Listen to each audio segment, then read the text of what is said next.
Hello મિત્રો, મારી ચેનલમાં આપ સૌનું સ્વાગત છે। આજે આપણે સાબરના રૂપાળા શિંગડા વાર્તા સાંભળીશું। ચાલો તો આ વાર્તા સાંભળીએ।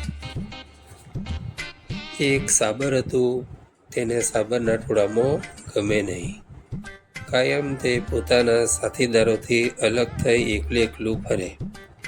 એક દિવસ સાબર નદી કાંઠે ઉગેલું લીલું તાજું ઘાસ ચરતું હતું। ઘાસ ખાઈને સાબર પાણી પીવા નદી કિનારે ગયું। નદીનું પાણી કાચ જેવું ચોખ્ખું હતું। સાબરે પાણી પીવા જતાં પાણીમાં પોતાનું પ્રતિબિંબ જોયું। તેને થયું, વાહ, કેવા સુંદર મારા શિંગડા છે। માથે જાણે મુગટ પહેર્યો હોય તેવા શોભે છે, પણ મારા આ પગ કેવા પાતળા, મને એ બેડોળ કરી મૂકે છે। એનું જ મને દુઃખ છે। પોતાના મોટા શિંગડાના અભિમાનથી તે પોતાના બીજા સાથીઓથી જુદું પડી હંમેશ એકલું ફરતું। પોતાના સાથીઓના નાના શિંગડા જોઈ તેની ઠેકડી ઉડાવતું। એક દિવસ તે ઘાસ ચરતું હતું, તે સમયે નજીક મોજ ધ્રુજાવી દે એવી પરિચિત વાસ તેને આવી।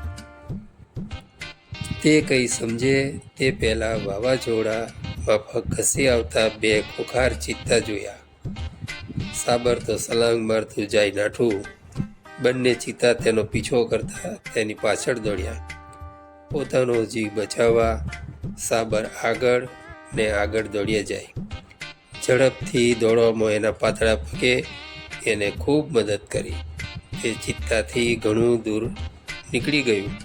તે નીચ ગીચ જંગલમાં આવી પહોંચ્યું।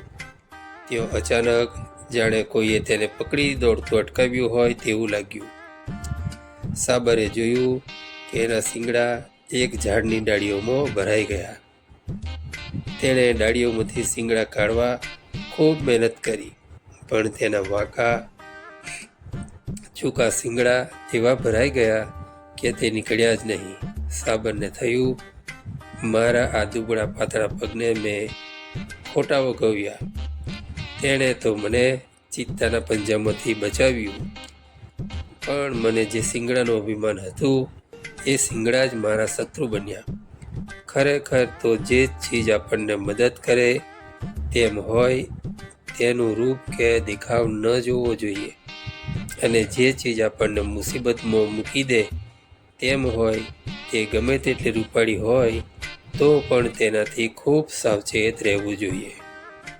આમ બરાબર વિચાર કરતું હતું ત્યાં જ તેના સારા નસીબે શિંગડું તૂટી ગયું અને તે પોતાના પાતળા પગની મદદથી નાસીને પોતાનો જીવ બચાવવામાં સફળ બન્યું। તો મિત્રો, તમને આ વાર્તા પસંદ આવી હોય તો લાઈક કમેન્ટ કરજો, અને જો તમે અમારી ચેનલ પર નવા હોય તો સબસ્ક્રાઈબ કરી દેજો।